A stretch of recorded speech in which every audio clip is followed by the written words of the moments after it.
Selamat datang pemirsa, Pasuruan Info hadir di pekan libur Anda bersama dengan pembawa acara yang akan memberikan berita-berita top 5 minggu ini. Dari bentrokan dua supporter kesebelasan di Gempol hingga polisi asuh 130 anak yatim yang orang tua meninggal akibat COVID-19. Inilah berita-berita yang akan kami sajikan.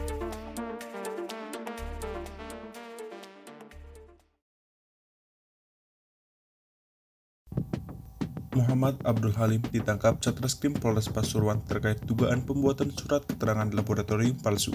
Surat laboratorium palsu itu berisikan tentang hasil laboratorium pemeriksaan tersangka. Pria 41 tahun itu dinyatakan positif COVID-19.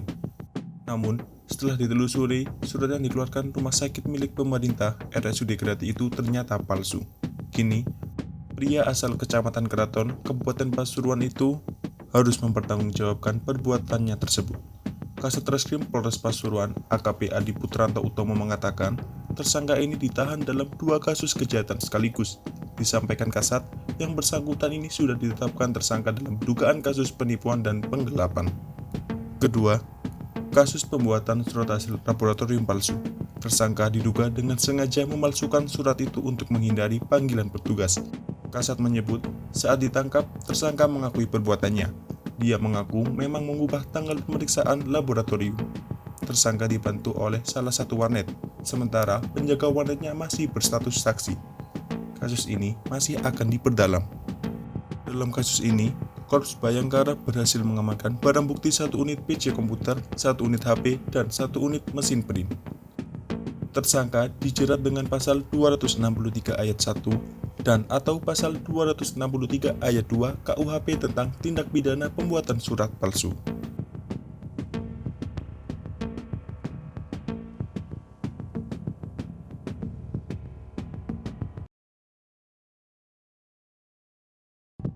Terbitnya Surat Keterangan Catatan Kepolisian atau SKCK yang dikeluarkan oleh Pengadilan Negeri Bangil, Kabupaten Pasuruan, Senin 9 Agustus membuat publik gempar.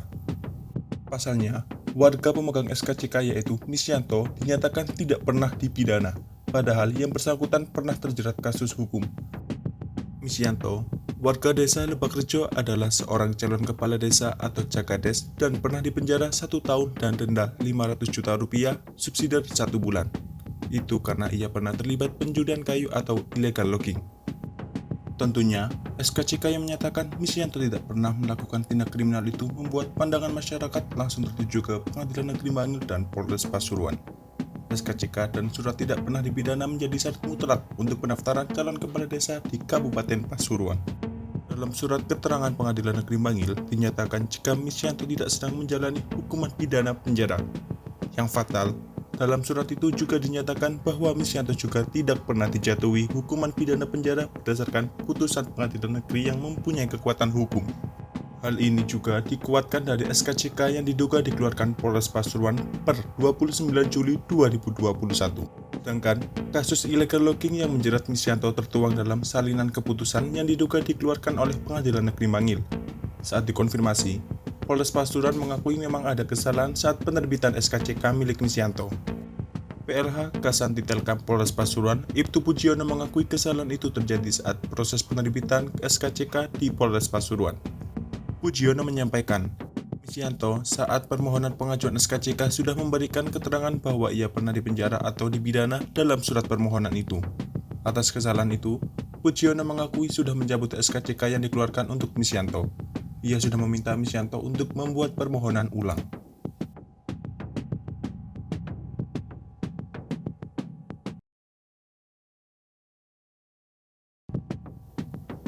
Bentrok dua kelompok diduga oknum supporter pecah di Desa Kepulungan, Kecamatan Gempol, Kabupaten Pasuruan, Rabu 11 Agustus dini hari. 1 orang luka parah dalam kejadian ini. Korban diketahui bernama Dodi Susilo, 23 tahun, warga Kabupaten Madiun. Diduga, 2 kelompok ini adalah supporter 2 kesebelasan. Kelompok yang diadang baru saja menghadiri malam perayaan HUT ke-34 Arema di Kota Malang pada Selasa 10 Agustus malam. Sementara, kelompok yang menghadang diduga dari kelompok rival.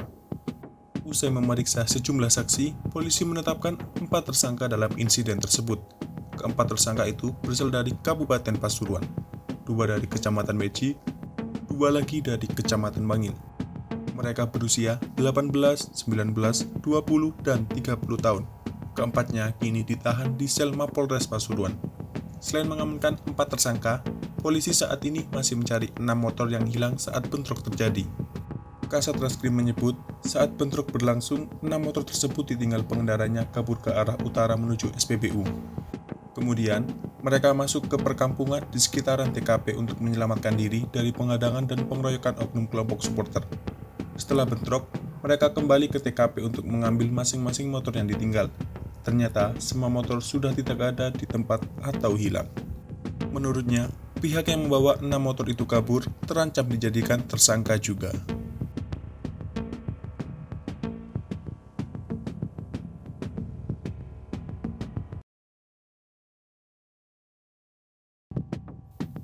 Nelayan asal Kecamatan Lekok, Kabupaten Pasuruan yang hilang 2 hari lalu sudah ditemukan.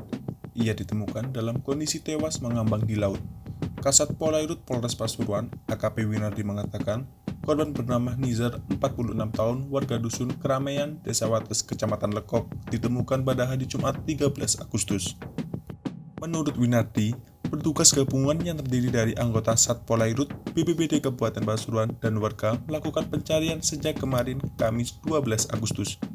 Pencarian jasad Nizar berakhir Jumat pagi. Oleh petugas, jenazah ditemukan mengambang dalam kondisi tengkurap di tengah laut dan sudah meninggal dunia.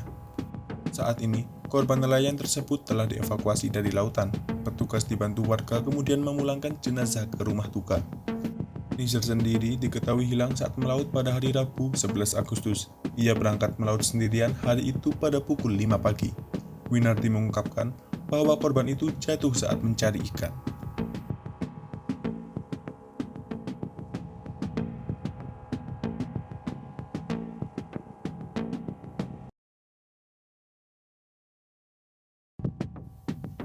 Sebanyak 130 anak di wilayah hukum Polres Pasuruan Kota kehilangan orang tuanya akibat COVID-19. Pihak Polresta pun memutuskan mengasuhnya. Suasana haru terlihat saat ratusan anak yatim dan piatu datang bersama keluarganya ke Gedung Wicaksana Lagawa Polres Pasuruan Kota Jumat 13 Agustus. Dari data yang didapat Polres Pasuruan Kota, 382 orang di wilayah hukumnya meninggal karena terpapar COVID-19.